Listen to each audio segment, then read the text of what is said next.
Hello मित्रों, नमस्कार। देव exam study channel में आपका स्वागत है। आज की जो हमारी क्लास है वो सीटेट एग्ज़ाम के लिए स्पेशल क्लास है 2022 और 23 में। जो अभी एग्ज़ाम जो चल रहे हैं दिसंबर व जनवरी के 2022-23 के, उनके लिए वीडियो ये बहुत इंपॉर्टेंट है। हमारी एनसीईआरटी का ये 4th पार्ट है ना, 4 पार्ट है। इससे हम 3 पार्ट आपको दे चुके हैं, उनको आप ज़रूर देख लें। आपको पार्ट बाई पार्ट हम दे रहे हैं, आपको एनसीईआरटी कंप्लीट करा रहे हैं। 10-10 मिनट की वीडियो है, उनको आप ज़रूर देख लें। अगर उनको आप देख लेंगे ना तो आपको एनसीईआरटी कंप्लीट हो जाएगी, ठीक है ना। पॉइंट बाई पॉइंट है, ज़्यादा कुछ भी नहीं। एग्जाम से पहले उनको ज़रूर देखें बेटा। और जब आप देखेंगे ना एग्जाम से पहले, इन्हीं से आपके क्वेश्चन आपको एनसीईआरटी के कहीं से आपको नहीं मिलेंगे, इन्हीं से ही आपको सारे क्वेश्चन मिलेंगे। तो आप देव एग्जाम स्टडी चैनल को आप सब्सक्राइब कर लें, तो आपको सारी वीडियो हमारी मिल जाएंगी। और ये वीडियो हमारी सीटेट एग्ज़ाम के लिए बहुत इंपॉर्टेंट है ना। एनसीईआरटी हमारे सीटेट के एग्ज़ाम में तो आती ही है, हमेशा आती रही है और आएगी। तो बात फर्स्ट पॉइंट पे हम करते हैं मकड़ी, ठीक है ना। मकड़ी के बारे में जितने सारे पॉइंट आएंगे उसमें आपको मिलेंगे। रेशम के कीड़े के बारे में जो सारे पॉइंट आपको कहीं से भी आपको क्वेश्चन मिलेगा रेशम कीड़े से, तो आपको इस पॉइंट में आपको मिलेगा। मकड़ी से कोई भी आता है तो इस पॉइंट से। तो मैं टॉपिक बाई टॉपिक आपको कंप्लीट करा रहे हैं, ठीक है ना। इसमें पॉइंट बाई पॉइंट सारे मिलेंगे आपको। जितने सारे पॉइंट आपको होंगे एग्जाम में, कहीं से आपको बाहर से मतलब पेपर आपको नहीं मिलेगा। इन्हीं में से सब क्वेश्चन आपको मिलेंगे। जो आपके अभी तक जो क्वेश्चन आते रहे हैं वो भी आपके इसी में से है, और भी आपको इसी में से आने, क्योंकि एनसीईआरटी से ही हमेशा पेपर सीटेट का पूछा जाता है, ठीक है ना बेटा। तो अब बात करते हैं मकड़ी की। तो मकड़ी के बारे में देखते हैं। मकड़ी एक अर्थोपोडा संघ का जीव है। जो मकड़ी है वो हमारा क्या है, अर्थो क्या है, अर्थोपोडा पोडा संघ का जीव है मकड़ी। ये ध्यान रखना, अर्थोपोडा संघ का जीव है। नेक्स्ट पॉइंट, मकड़ी को कीट वर्ग का अपवाद माना जाता है। मकड़ी को क्या कहा जाता है, मकड़ी को कीट वर्ग का अपवाद माना जाता है। किसका? कीट वर्ग का। समझ गए? क्योंकि कीट के 6 पैर होते हैं। कीट के जो पैर होते हैं वो हमारे बेटा कितने होते हैं? 6 पैर होते हैं। और जबकि मकड़ी के 8 पैर होते हैं। कीट के कितने होते हैं? 6 पैर होते हैं। और मकड़ी के कितने होते हैं? 8 पैर होते हैं। यहाँ ध्यान रखना, ये पैर के बारे में ये बहुत बार क्वेश्चन पूछा गया है कि मकड़ी के पैरों की संख्या कितनी होती है। तो आपको ये चीज़ ध्यान रखनी होगी। ये हमारी कितनी होती है? 8 होती है। मकड़ी के पैरों की संख्या हमारी 8 होती है। और हमारे जो कीट पतंगे जो होते हैं उनकी पैरों की संख्या जो होती है वो हमारी होती है 6। अगर कीट की बात की जाए तो 6 समझ लेना, मकड़ी की बात की जाए तो आपको 8 समझ लेना होगा। अब बात करते हैं मकड़ी के ऊपर 3 पॉइंट पे। मकड़ी को क्या हुआ कि मकड़ी को सामाजिक कीट के वर्ग में भी शामिल नहीं किया जा सकता है। मकड़ी को हम कीट में शामिल नहीं कर सकते हैं। क्यों नहीं कर सकते हैं? मकड़ी को सामाजिक कीट वर्ग में भी शामिल नहीं किया जा सकता है, क्योंकि मकड़ी एक अलग है और कीट एक अलग है, ठीक है ना। सामाजिक कीट वर्ग में शामिल मधुमक्खी, जैसे मधुमक्खी समझ लो, चींटी है ना, ये बट ये सारी चीज़ें जो होती हैं, मधुमक्खी, चींटी, ये सब किस में आते हैं? कीट में आ जाते हैं। मधुमक्खी है ना, ये आ जाती है। लेकिन हमारी जो मकड़ी है वो हमारी कीट पतंगे में नहीं आती है। ये अलग है, ये इसका वर्ग अलग है। इसीलिए मकड़ी के पैर 4 होते हैं और कीट पतंगे के पैर 6 होते हैं। तो इतने सारे पॉइंट आपको मकड़ी पे मिल गए, ठीक है ना। मकड़ी में यही चीज़, इससे ज़्यादा नहीं आता। मकड़ी से कोई ज़्यादा चीज़ नहीं मकड़ी से पूछी जाती हैं। तो ये चीज़ आप ध्यान रखना मकड़ी के बारे में। अब आपको नेक्स्ट है क्या, रेशम का कीड़ा। यहाँ से क्वेश्चन बहुत बार पूछा जाता है। रेशम के कीड़ा के बारे में क्वेश्चन एक तो आता ही है, तो एक अगर क्वेश्चन बनेगा इन पॉइंटों से आपका आ जाएगा, क्योंकि एनसीईआरटी में यही चीज़ें आपकी दी गई हैं। अगर आप बुक पढ़ोगे एनसीईआरटी की ना तो उसमें बहुत सारी डिटेल में मिलेगी, लेकिन उन्हीं से आपको ये सारे पॉइंट मैंने बनाए हुए हैं। तो रेशम के कीड़े की बात करते हैं। रेशम कीट पालन को क्या कहते हैं? हम सेरीकल्चर कहा जाता है। ये चीज़ आप शायद जानते होंगे। रेशम कीट के पालन को हम क्या कहते हैं? सेरीकल्चर कहा जाता है। और नेक्स्ट पॉइंट पे है, रेशम के कीड़े को शहतूत के पेड़ों पर पाला जाता है। ये आप समझें, ध्यान से ये चीज़ समझें हाँ, कि रेशम का जो कीड़ा होता है ये पालन को किसको कहा जाता है? सेरीकल्चर को कहा जाता है। ये पॉइंट आपको पता है। रेशम के कीड़े को शहतूत के, तो ये आप समझ जाएं कि रेशम के कीड़े को शहतूत के पेड़ों पर पाला जाता है। कभी क्वेश्चन में आ जाए रेशम के कीड़े को शहतूत के पेड़ों पर क्या किया जाता है? पाला जाता है। किसके पेड़ों पर? शहतूत के पेड़ों पर। किसको? रेशम के कीड़े को शहतूत के पेड़ों पर पाला जाता है। कैसी भी क्वेश्चन घुमाएगा, लेकिन आपको ये पॉइंट अगर पता है तो आप कहीं भी गलती नहीं कर सकते हो। भारत में सर्वाधिक रेशम का कीट पालन जम्मू कश्मीर, लद्दाख, आंध्र प्रदेश एवं आजम आजम नहीं है यहाँ पर, असम है, असम राज्य में पाया जाता है। तो ये आप समझ जाएं कि भारत में सर्वाधिक जो रेशम कीट है वो पर कहाँ पर सबसे ज़्यादा पाया जाता है। ये आप मतलब कभी कभी ये आ जाती है चीज़ें कि मतलब राज्य में पूछ लेते हैं कि रेशम का कीड़ा है, रेशम का कीट है ना, किन किन राज्यों में है सर्वाधिक। तो आपको ये ध्यान रखना होगा, ये क्या होता है, हमारा जम्मू कश्मीर, लद्दाख, आंध्र प्रदेश एवं असम राज्य में किया जाता है। क्या हमारा और किसके पेड़ों पर, शहतूत के पेड़ों पर ही। तो यहाँ तक ये चीज़ें आपको समझ में आ रही होंगी कि भारत के सर्वाधिक रेशम कीट का जो पालन होता है वो हमारा जम्मू कश्मीर और लद्दाख, आंध्र प्रदेश एवं असम राज्य में किया जाता है। ठीक है ना, किसका, रेशम कीट का पालन। अब नेक्स्ट पॉइंट पे हमारा है कि रेशम कीट है ना, जो नर रेशम कीट है अपना मादा को कई किलोमीटर दूर रहकर भी उसी की गंध के उसको पहचान जाता है। ये भी क्या हुआ, हमारी गंध को पहचान जाता है। कौन पहचान जाता है कि नर रेशम कीट, नर है वो रेशम कीट अपनी मादा को कई किलोमीटर दूर रहकर भी उसकी गंध से उसको पहचान जाता है। धरती पे चाहे जहाँ तू रहेगी मगर तेरी खुशबू को पहचान लूँगा, है ना। ये आप समझ लीजिएगा, यहीं पर ये इसका प्रयोग हुआ है कि नर रेशम कीट अपनी मादा को कई किलोमीटर दूर रहकर भी उसकी गंध से उसको पहचान जाता है। तो ये क्या हुआ, हमारे रेशम कीट की पहचान हुई है।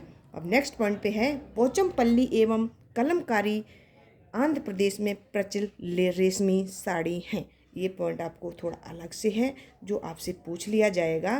क्या हुआ, स्टार बना के इसको लिख लीजिएगा कि पोचमपल्ली एवं कलमकारी ये मतलब जो हमारी साड़ी होती हैं, एक पोचमपल्ली होती है, एक कलमकारी होती है। तो ये साड़ियाँ हमारी सबसे ज़्यादा किस राज्य में प्रचलित हैं।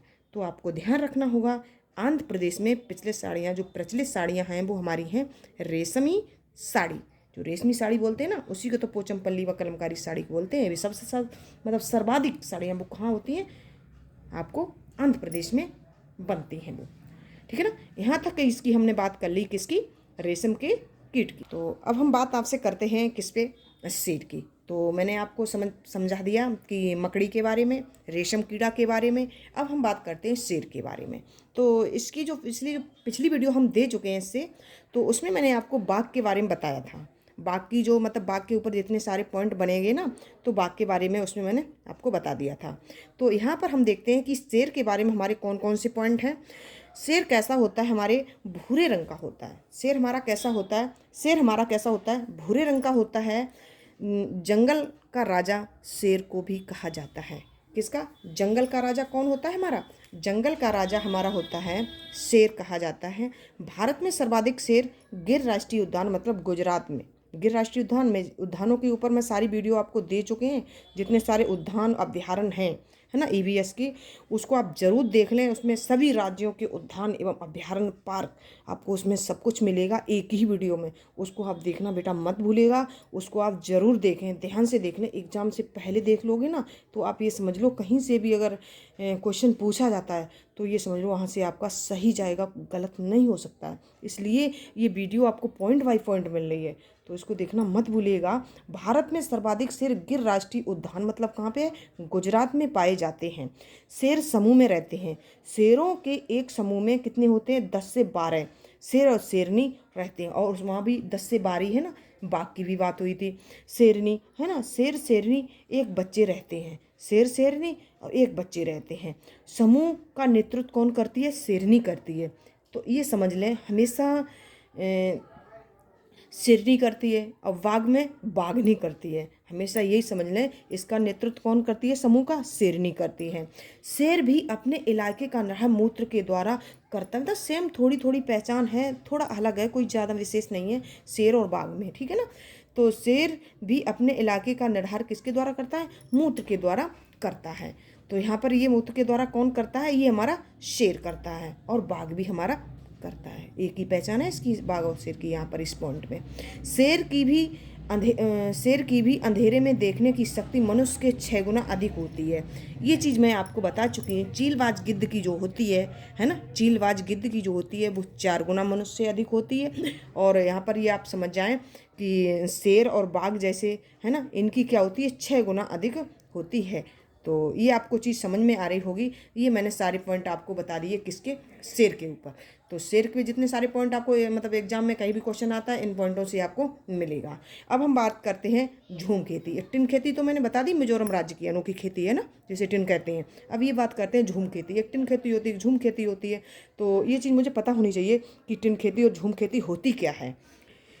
यह झूम खेती ही है, मतलब झूम खेती है, परंतु जितनी जमीन पर एक टिन बीज बोए जाते हैं, जमीन पर एक टिन बीज बोए जाते हैं। जैसे झूम खेती तो है, परंतु जमीन पर एक टिन बीज बोए जाते हैं, उसे टिन खेती कहते हैं। उसे तो हम टिन खेती कहते हैं। अब इस खेती का निर्णय लॉटरी निकालकर खेती की जाती है, उसे हम कहते हैं झूम खेती। उसी का थोड़ा परिवर्तित रूप आ गया झूम खेती का। ठीक है ना, इसमें कोई चेंज नहीं, बस जरा सी है। और देव एग्जाम स्टडी चैनल को अभी तक अगर सब्सक्राइब नहीं किया है तो उसको बेटा ज़रूर सब्सक्राइब कर लें, है ना। ये तो आपको करना ही होगा, अगर सब्सक्राइब कर लें तो वो आपको सारी वीडियो आपकी मिल जाएंगी, है ना। एनसीईआरटी पे जितने सारे पॉइंट बाई पॉइंट में शेर के ऊपर, बाघ के ऊपर, मकड़ी के ऊपर, रेशम कीड़े के ऊपर, है ना, स्लॉथ के ऊपर, जितनी सारी चीज़ें हैं, मैं 10-10 मिनट की वीडियो आपको इस पर बना रही हूँ ना, तो उनको आप ज़रूर देखें। तो मैंने इस वीडियो में आपको मकड़ी के बारे में, रेशम कीड़ा के बारे में, और मैंने आपको शेर के बारे में, इतनी सारी चीज़ें मैंने बता दी हैं। और अब मैं आपको क्या बता रहे हैं कि मधुमक्खी के बारे में, जो मधुमक्खी के बारे में क्वेश्चन जो पूछे जाते हैं यहाँ से, आपको इन पॉइंटों में से सारे मिलेंगे। कहीं से भी क्वेश्चन अगर मधुमक्खी से पूछा जाता है तो इन पॉइंटों से आपको मिलेगा। ये सारे मधुमक्खी के पॉइंट हैं। जितने सारे किसी के पॉइंट जैसे मकड़ी के हुए ना, वो सारे पॉइंट आपको बता दिए, यहीं से आपको क्वेश्चन मिल जाएगा। रेशम के कीड़े के यहीं से आपको मिल जाएगा, है ना। तो जैसे शेर के ऊपर क्या हुआ तो वो भी मैंने आपको बता दिया। तो जितने हम चीज़ें बता रहे हैं, जिनके ऊपर हैं, सारे पॉइंट बाई पॉइंट हम दे रहे हैं ना, इनको आप ज़रूर देख लें, एग्जाम से पहले आपको देखने होंगे। तो बात करते हैं मधुमक्खी। तो मधुमक्खी में क्या होता है कि मधुमक्खी पालन को एपीकल्चर कहते हैं। मधुमक्खी पालन को हम क्या कहते हैं, एपीकल्चर कहते हैं। और रेशम कीट के पालन को हम सेरीकल्चर कहते हैं। इससे समझ जाए, रेशम समझ लिया, तो सेरीकल्चर। और मधुमक्खी पालन को क्या कहते हैं। तो अब हमारा नेक्स्ट पॉइंट है क्या, मधुमक्खी पे सर्वाधिक मधुमक्खी पालन लीची के पेड़ पर उपयुक्त रहता है। किसके सर्वाधिक है, जो मधुमक्खी पालन है वो लीची के पेड़ पर उपयुक्त किया जाता है। उसका क्या, जो रेशम कीट की बात होती है उस पर शहतूत के पेड़ की बात होती है, और मधुमक्खी पालन के जो किसके पेड़ होना चाहिए, लीची के पेड़ पर मधुमक्खी का पालन उपयुक्त रहता है। भारत में सर्वाधिक, नेक्स्ट पॉइंट है हमारा, भारत में सर्वाधिक मधुमक्खी पालन बिहार और झारखंड किसमें होता है। भारत में सर्वाधिक है मधुमक्खी पालन बिहार, झारखंड, जम्मू कश्मीर और हिमाचल प्रदेश में किया जाता है। ये क्या किया जाता है, हमारा जो मधुमक्खी पालन होता है सबसे ज़्यादा हमारा होता है बिहार में, सबसे नंबर 1 पे आप समझ लीजिएगा। तो ये बात आप समझ जाएं कि भारत में सर्वाधिक मधुमक्खी का जो पालन होता है, नंबर 1 अगर पूछा जाए तो आप इस पे लगाना होगा बिहार। अगर बिहार नहीं है तो आपको झारखंड समझना होगा। अगर झारखंड नहीं तो जम्मू कश्मीर और हिमाचल प्रदेश में किया जाता है। सबसे ज़्यादा हमारा बिहार राज्य में होता है मधुमक्खी पालन। मधुमक्खी एक सामाजिक कीट है। कैसा, अगर पूछ दिया ये सामाजिक कीट है, कैसा कीट है, तो आप समझ जाना ये सामाजिक कीट है। ये कॉलोनी एवं बस्ती बनाकर रहती हैं। कौन, ये हमारा जो कीट है, मधुमक्खी है, ये कॉलोनी एवं बस्ती बनाकर रहती हैं। नेक्स्ट पॉइंट है हमारा नेक्स्ट पॉइंट है मधुमक्खी पालन उस क्षेत्र में सबसे ज़्यादा अच्छा होता है, माना जाता है जहाँ पर फूल पत्तियाँ एवं पेड़ पौधे अधिक होते हैं। मधुमक्खी पालन उस क्षेत्र में होता है सबसे अच्छा माना जाता है जिसमें फूल पत्तियाँ पेड़ पौधे अधिक होते हैं ना। जैसे बिहार में फूल पत्ती और पेड़ पौधे हैं ना जी, इसलिए यहाँ पर मधुमक्खी पालन सबसे ज़्यादा बिहार में होता है। ठीक है ना। तो यहाँ पर ये चीज़ आपको पता हो गई, जहाँ पर पेड़ पौधे फूल पत्तियाँ हुई वहाँ पर मधुमक्खी पालन क्षेत्र सबसे अच्छा माना जाता है। नेक्स्ट पॉइंट है हमारा, मधुमक्खी पालन के लिए सर्वाधिक उपयुक्त महीना कौन सा होता है। ये वेरी वेरी इंपॉर्टेंट है, आज को लगा लीजिएगा आप। मधुमक्खी पालन के लिए हमें सर्वाधिक उपयुक्त महीना कौन सा होता है, वो रहा अक्टूबर से दिसंबर तक का महीना ये होता है। अक्टूबर दिसंबर का जो होता है उसमें मधुमक्खी पालन किया जाता है। नेक्स्ट पॉइंट हमारा है, मधुमक्खी के एक छत्ते में लगभग 12 किलो शहद प्राप्त होता है। तो ये चीज़ आप समझ जाएं कि मधुमक्खी के छत्ते में लगभग 12 किलो शहद प्राप्त होता है। मधुमक्खी के छत्ते में, नेक्स्ट पॉइंट, मधुमक्खी के छत्ते में एक रानी मक्खी होती है। कुछ राजा एवं श्रमिक होते हैं। कुछ राजा होते हैं और श्रमिक होते हैं। एक मतलब कोई श्रमिक होता है और एक रानी मक्खी होती है। किसमें? मधुमक्खी के छत्ते में एक रानी मक्खी, कुछ राजा एवं श्रमिक रहते हैं। मधुमक्खियाँ अपने साथियों को भोजन की सूचना नृत्य के द्वारा देती हैं। मधुमक्खियाँ अपने साथियों को भोजन की सूचना कैसे देंगी? गुनगुन गुनगुन गुनगुन, है ना, गुनगुनाती रहती हैं ना, गुनगुन गुनगुन गुनगुन करके भिन भिन भिन करके करती रहती हैं। तो ये साथियों को क्या करती हैं? भोजन की सूचना नृत्य के द्वारा, नाच नाच के मतलब क्या करती हैं? ये मतलब सूचना देती हैं। कौन? ये हमारी मधुमक्खियाँ। तो यहाँ तक हमारी मधुमक्खी के ऊपर बात हो चुकी है। तो जितने सारे ऑल्टेट एग्ज़ाम होते हैं उनमें भी ये चीज़ पूछी जाती है, लेकिन सबसे ज़्यादा है क्या होता है, सीटेट का जो एग्ज़ाम है उसके लिए वेरी वेरी इंपॉर्टेंट है। ठीक है ना, ये सारे पॉइंट है ना मधुमक्खी के ऊपर, यहीं से आपको सारे जितने क्वेश्चन मधुमक्खी पर पूछे जाएंगे तो आप इन्हीं पॉइंट से आपको मिलेगा। तो अभी तक अगर आपने देव एग्जाम स्टडी चैनल को सब्सक्राइब नहीं किया है तो उसको आप सब्सक्राइब जरूर कर लें, है ना, उसको मत भूलिए, ये आपके लिए बहुत इंपॉर्टेंट है। अगर आप इसको सब्सक्राइब कर लें, इसमें आपका कुछ नहीं जाता है, ठीक है ना बेटा, इसमें आपका कुछ भी नहीं जाता है, इसलिए इसको सब्सक्राइब जरूर कर लें। और एक प्यारा सा, एक अच्छा सा कमेंट लिख के मेरे लिए भेजिएगा आपको ये वीडियो कैसी लगी। Thank you watching video. I love you guys. मैं आपके साथ इंद्रा मैडम।